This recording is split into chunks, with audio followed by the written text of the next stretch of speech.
ఇక మొంతా తుఫాను కారణంగా తీవ్ర నష్టం జరిగిన రామరాజుపాలెం మండలం అకుమరు లాక్ వద్ద పంట పొలాలనైతే వైసీపీ అధినేత వైఎస్ జగన్ స్వయంగా సందర్శించారు. తుఫాను ప్రభావంతో వరి పంటలు నీట మునిగిపోయిన పరిస్థితిని ఆయన ప్రత్యక్షంగా పరిశీలించారు. రైతులతో మాట్లాడి పంట నష్టంపై వివరాలు కూడా తెలుసుకున్నారు.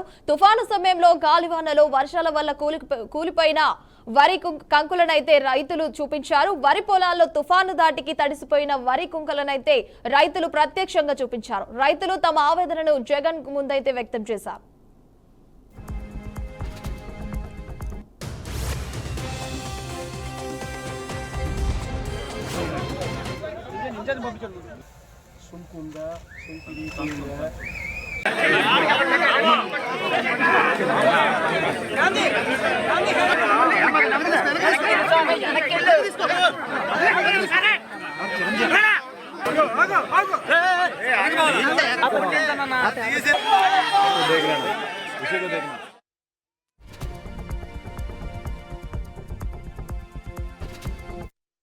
ఎకరాలలో పంట నష్టం జరిగింది. నిజంగా ఎప్పుడు ఊహించని విధంగా ఈ తుఫాను వల్ల పంటలు నష్టపోయిన పరిస్థితులు చోటు చేసుకున్న పరిస్థితులు ఇవి. ఎందుకు ఈ పరిస్థితి వచ్చింది అని అంటే కారణం వరి అన్నది అత్యధికంగా ఈ 15 లక్షల ఎకరాలలో దాదాపుగా 11 లక్షల ఎకరాలు పంట నష్టం జరిగింది వరి పంటకి. ఈ వరి అన్నది కరెక్ట్గా గింజలు పాలు పోసుకునే పరిస్థితిలో ఉన్నప్పుడు జరిగిన దారుణమైన పరిస్థితి ఇది. తీవ్రమైన గాలులు, ఆ గాలులతో పాటు వచ్చిన వర్షాలు నిజంగా ఎంత దారుణమైన పరిస్థితి అన్నది చెప్పడానికి ఒకసారి చూస్తే పత్తి, మొక్కజొన్న, అరటి, బొప్పాయి ఇవన్నీ కూడా లెక్కేసుకుంటే దాదాపుగా మరో 4 లక్షల ఎకరాలు అటు ఇటుగా. ఒక వరి దాదాపుగా 11 లక్షల ఎకరాలు.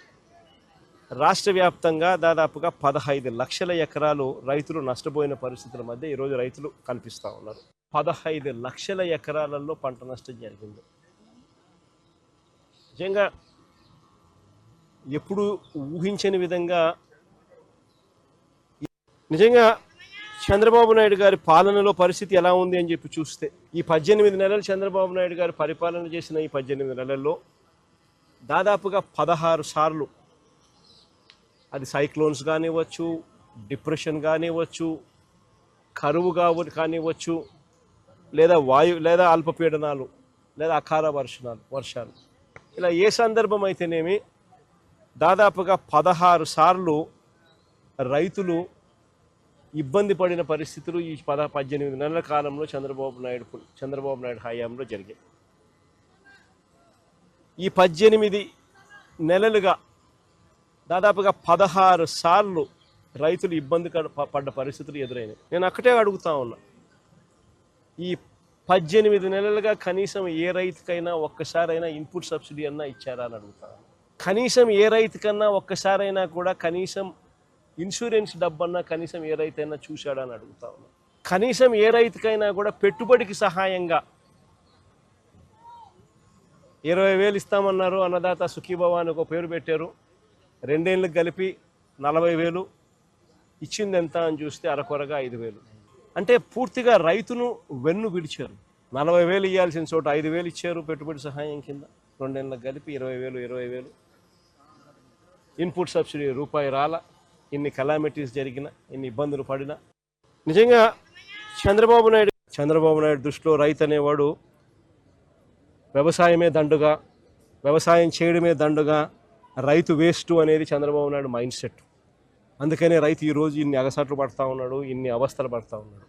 ఈ మైండ్ సెట్ మార్చుకొని రైతు రాష్ట్రానికి వెన్నెముక అని చెప్పి గుర్తించమని చెప్పి చంద్రబాబు నాయుడిని గట్టిగా డిమాండ్ చేస్తూ ఉన్నాము.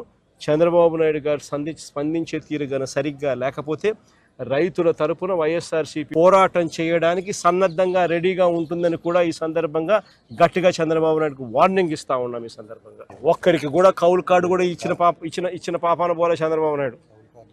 కౌలు కార్డులు కూడా లేవు. కౌలు కార్డులు కూడా ఇవ్వడంలే. ఇస్తే మళ్ళీ వాళ్ళకి డబ్బులు ఎక్కడ ఇవ్వాల్సి వస్తుందేమో అని చెప్పి చంద్రబాబు నాయుడు కౌలు కార్డులు కూడా ఇవ్వడం కూడా మానేస్తుంది. ఇంత రైతు వ్యతిరేక విధానాన్ని చంద్రబాబు నాయుడు ఖచ్చితంగా మార్చుకోవాలని చెప్పి కూడా గట్టిగా చంద్రబాబు నాయుడు డిమాండ్ చేస్తాం. ఇంత విపత్కర పరిస్థితులు కనపడతా ఉంటే, విపత్కర పరిస్థితులు జరిగిన రోజు ముఖ్యమంత్రి అనే వ్యక్తి ఏం చేస్తాడు? ఓ రోజు అట్టా చాపర్లో తిరుగుతాడు, ఓ చోట ఆగుతాడు, తర్వాత మొత్తం చాపర్లో తిరుగుతాడు, మరుసటి రోజు లండన్ పోతాడు. ఆయన కొడుకు ఇంకొక ఆయన ఆస్ట్రేలియా నుంచి వస్తాడు, వచ్చి మరుసటి రోజు ముంబైలో క్రికెట్ చూడడానికి పోతాడు. ఈడేమో మన రైతుల పరిస్థితి ఏమో ఏడవలేక, కడుపులో బాధ ఉండి దాన్ని తట్టుకోలేక, నవ్వు రాక, ఇది పరిస్థితి వాళ్ళది.